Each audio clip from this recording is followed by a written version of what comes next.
kjo do të ishte një diçka shumë më e thjeshtë dhe natyrale.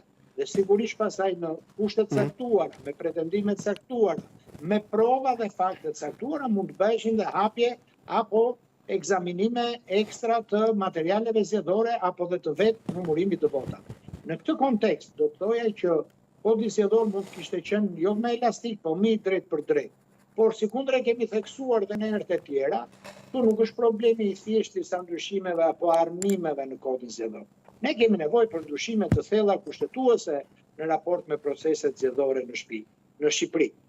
Dhe në këtë kontekst them që gjithçka duhet të prevalojë mbi të drejtën e qytetarit për të votuar dhe të vullnetit të tij dhe jo të drejtën e subjekteve politike për të kontrolluar dhe rikontrolluar procesin. Ne kemi pak të përmbysur, do të thoja, prioritetin midis të drejtës kushtetuese të qytetarit për të zgjedhur dhe të zgjedhurve të tyre.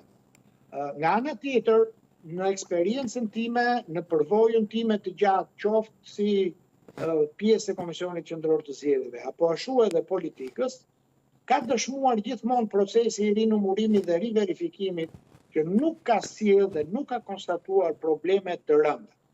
Si rezultat kush quhet problemi i rënd? Pra kush nëse ndryshon të lista e kandidatëve të hapur ndryshon renditja, ajo quhet e rënd? Pra nëse ka 30 vota plus, 40 vota plus, nuk quhet e rënd?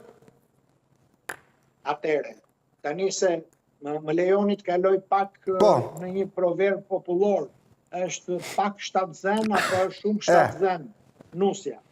Pra, ne kemi pranuar këtë problem, por duhet pranojmë edhe anën tjetër. Këto gabime janë të qëllimta, apo këto gabime janë gabime njësore. Si mund provohet kjo? Atëre, kjo mund provohet me sasin. Pra, nëse numerikisht ne kemi tendencë në çdo qendër votimi fjalavjen për të rritur numrin e zotit Gjafa... Po, 30 vota plus, po, me që kemi rastin konkret. Në 90 qendra votimi, 30 vota plus, po. Sepse duhet të jem shumë i drejt për drejt tu. Partit politike kërkojnë llogari, po kujtja kërkojnë llogari? Qytetarit, KQZ-s apo mua? Ju e dini shumë mirë që ata e menaxhojnë vetë procesin.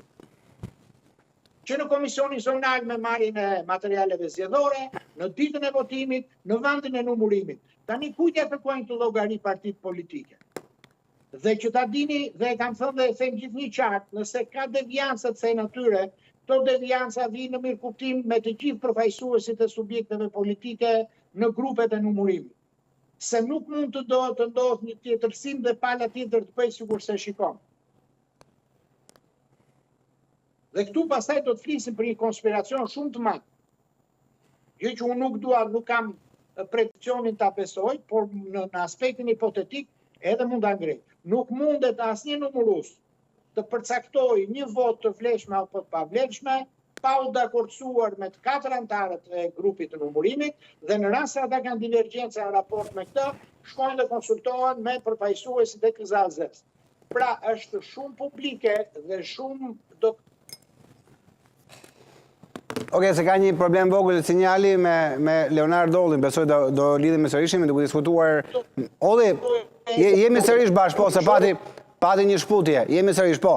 Pra, oke, edhe njerë, përgjithësia partit politike duhet të kërkojnë tek njerëz të tyre, nuk kam se ja kërkojnë qytetarëve ose kujt tjetër. Pra, duhet jenë, të kërkojnë llogari vetë atyre që kanë emëruar për të bërë këto detyra. Por nuk mundet ndryshe, thimi.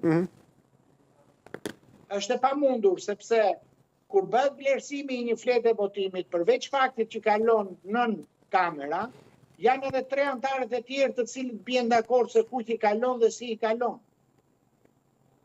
Pra nuk është se një veprim individual dhe kemi një njerëz të papërgjegjshëm. Atëherë i bie të kemi 4 persona të papërgjegjshëm në të 4 tavolinat e vendnumërimit gjatë procesit normal të verifikimit.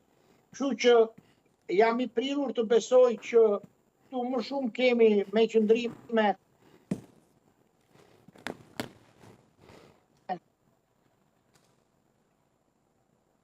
Okej, do të tentojmë edhe një herë të kem Leonard Dollin sepse duket se ka shputje të herpashershme. Sinjali me të lidhur me Okej, Olli, nuk e di ke ti problemet ndoshta me linjën tënde, ndoshta të bie telefoni herpashere dhe shputet sinjali. Besoj e kam Nardin, më konfirmoni? Okej, da kem Nardi më dëgjon. Ti më dëgjon, po unë nuk të dëgjoj ty, se shkputet sinjali. Okej, tashmë... Besoj tani do të jemi më... Të shpresoj. Okej, filloj me njerë tek pjesa e asaj çfarë ndodh pas. Ti pret të ndryshoj diçka nart nga ky numërim, nuk flas vetëm në aspektin e votave.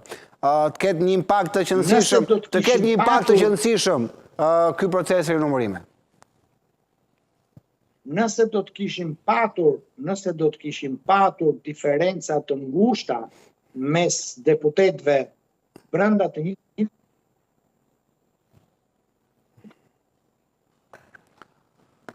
Okej, do tentojmë edhe një herë. Tani e treta vërteta besoj nuk do kemi probleme sërish. Nuk e di çfarë po ndodh sot, na ka marrë mësysh në duket. Na ka marrë mësysh në bisedën tonë. Tashmë është më okej, shpresojmë, po. Vjojmë, pra nëse do kishe diferencat vogla, në fakt ka me disa kandidatëve diferencat vogla. Pra, atëre duhet bëjmë durim deri në fund për të parë se si do zhvillohet ngjarja.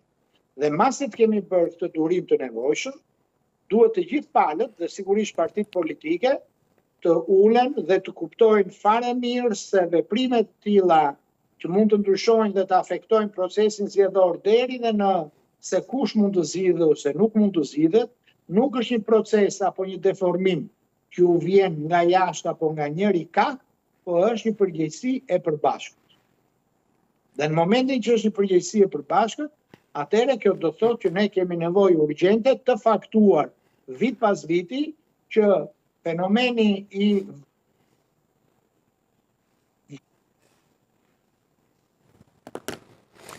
Okej, ndërkohë, do duhet ndalem pak... Olli,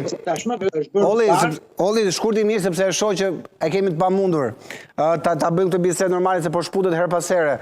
Do duhet të pyes nga ty, çfarë ndodh? Cilat janë skenarët? Çfarë ndodh nëse provohet që ka ndryshime të votave, se është provuar tashmë që ka plus minus 2-3, plus minus 30 vota për X kandidat apo për X subjekt. Nëse provohet që është shumë domethënëse ndryshimi i votave nga komisionerët, çfarë ndodh me procesin? Atëre, nëse kjo afekton procesin në atë nivel që ne po shpreheshim, pa diskutim që duhet të kalojmë në ripërsëritje të zgjedhjeve para, dhe e dyta, duhet të ndryshojë urgjentisht menaxhimi i zgjedhjeve. Okej, Olli, kush del më e humbur sipas teje? Po doja se nëse provohet që X kandidat janë hequr më shumë vota për të favorizuar një kandidat tjetër. Atëherë, për të qenë shumë i drejtë për drejtë, kjo nuk ka ndodhur, e theksova dhe pak më sipër gjatë bisedës tonë, kjo nuk ka ndodhur mbi bazën e një qasje individuale, por mbi qasjen e një porosie të qartë politike nga... Se nuk e bën dot as Thimi as Nardi me kokën e vet ato gjë. Dhe sidomos numërusët, të cilët janë pjesa të thoja më e besuar e subjekteve politike.